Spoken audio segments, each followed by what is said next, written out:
Si nosotros hablamos de negar a Jesús, creo que a todos se nos viene a la mente aquella historia de Pedro, donde lo niega 3 veces antes de la crucifixión de Jesús.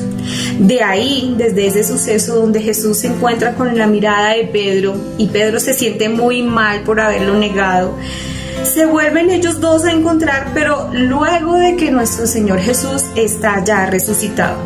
El Señor Jesús se presenta 2 veces a sus discípulos y ahí está Pedro, pero lo hace en conjunto.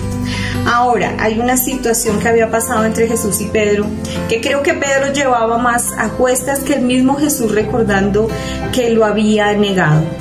Después de esto, hay un tercer encuentro, pero creo que ese tercer encuentro ya no es a nivel general, sino es un encuentro personal, un segundo encuentro personal con Pedro.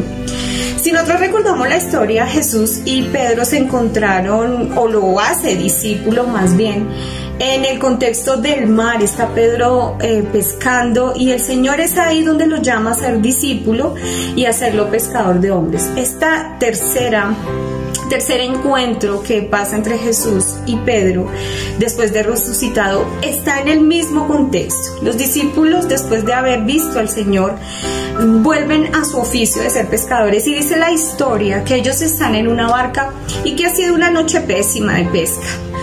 El Señor está en la orilla y dice que hay un fogón y Él está preparando algo allí. Cuando el Señor les dice que si tienen algo de comer, los discípulos les dice que ha sido una noche terrible, que no tienen, y el Señor les invita a botar la red al lado derecho de la barca.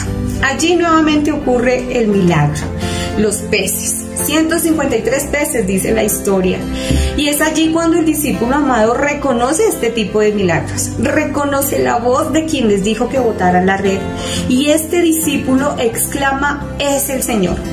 Allí vemos a Pedro reaccionar como siempre lo hacía. Pedro era más de acción que de pensar lo que iba a hacer. Esto nos lo dice toda la historia de la Biblia. Entonces Pedro hace lo que él es, él reacciona. Dice la historia que él se ciñe con la ropa y se tira al mar a nadar hacia donde está el Señor. Los discípulos también se acercan con la barca. Cuando ellos llegan, el Señor les dice que le alcancen de los pescados que acaban de pescar.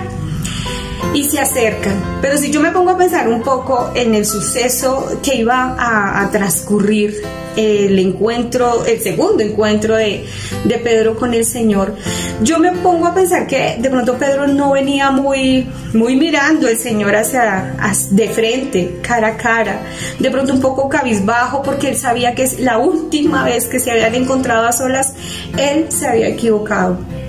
Pero miremos las acciones del Señor Jesús. El Señor Jesús les provee, les hace el desayuno, porque dice la historia que les invita a desayunar y les atiende. Eso es lo que el Señor está haciendo. Entonces, a donde me voy a dirigir y de donde me impactó la historia que quiero compartir con ustedes está en el libro de Juan, en el capítulo 21, versículos 15 y 17. Por favor, acompáñenme a leerlo. Dice así: cuando terminaron de desayunar, Jesús le preguntó a Simón Pedro: Simón, hijo de Juan, ¿me amas más que estos? Sí, Señor, tú sabes que te quiero, contestó Pedro. Apacienta mis corderos, le dijo Jesús. Y volvió a preguntarle: Simón, hijo de Juan, ¿me amas? Sí, Señor, tú sabes que te quiero, cuida de mis ovejas. Por tercera vez Jesús le preguntó: Simón, hijo de Juan, ¿me quieres? Y Pedro le dolió que por tercera vez Jesús le hubiera preguntado: ¿me quieres? Y así le dijo: Señor, tú lo sabes todo, tú sabes que te quiero, apacienta mis ovejas, le dijo Jesús. Bien podríamos ser Pedros, tú y yo. ¿Por qué? Cuando nosotros llegamos a la iglesia y descubrimos que el Señor ha pagado nuestros pecados, que somos libres, esa satisfacción de reconocer a nuestro Señor como nuestro Salvador personal hace que nosotros lo expresemos en alegría. Eso se nos nota, hermanos. Nosotros queremos ir a los cultos, queremos escuchar de la palabra de Dios, lo expresamos física y verbalmente cuando nosotros estamos alegres. Y creo que eso era lo que Pedro quería hacer el día que el Señor le dijo que lo iba a negar. Tenía todo el ánimo, todo el amor, lo que nosotros en la iglesia denominamos como el primer amor, eso que se nos nota. Pero de repente nuestro mar se calma, la cotidianidad llega y empezamos a hacer los roles que tenemos que hacer: trabajar, dormir, vivir, hacer. Y creo que a Pedro se le ve su primer amor cuando está caminando con el Señor y de repente en su negación él se siente en pecado. A nosotros también.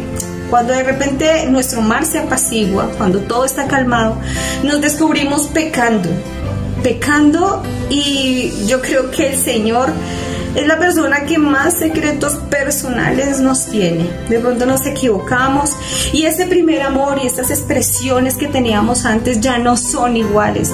Nuestra voz se empieza a callar, empezamos a bajar la cabeza porque sabemos que nos hemos equivocado delante del Señor.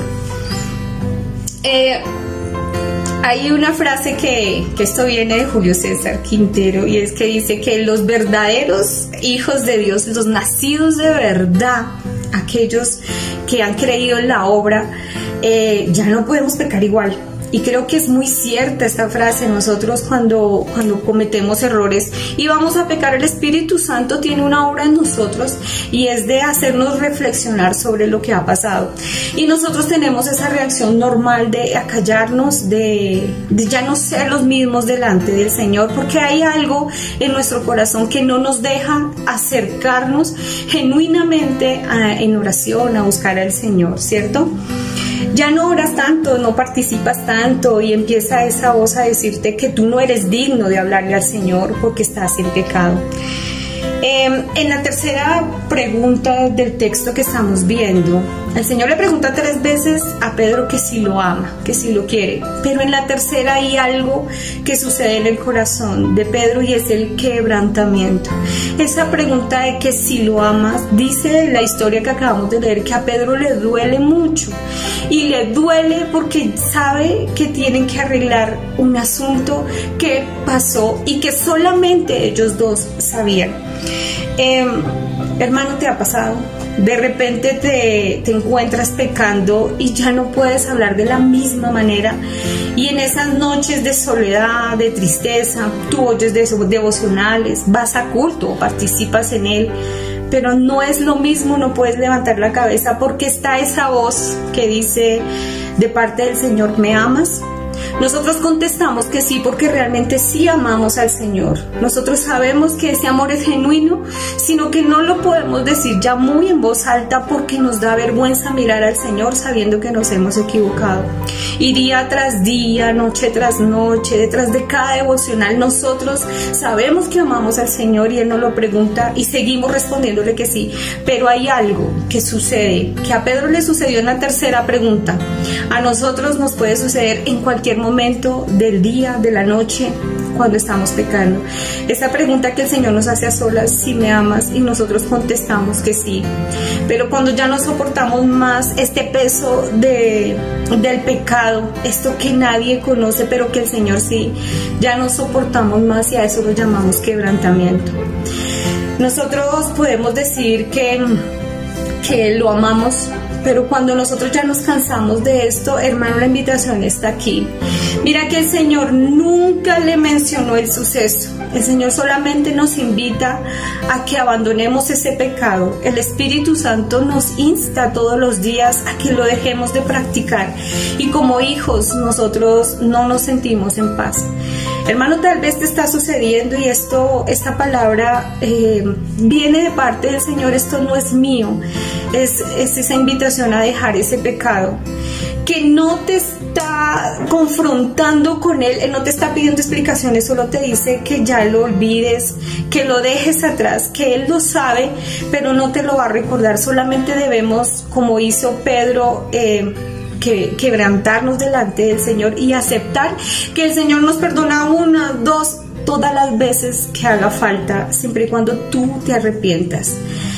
En el versículo 19 de este mismo capítulo 21, la última palabra me impactó, y es que el Señor no le dice como ¿qué tienes que hacer ahora después de arrepentimiento?, sino sígueme.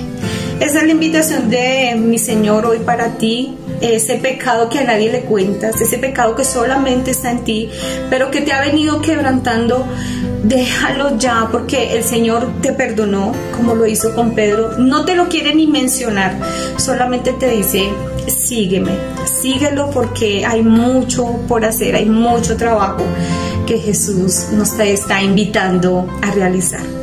Dios te bendiga, hermano, y que el Señor te abrace, te consienta, te provea, aun cuando nos estamos equivocando.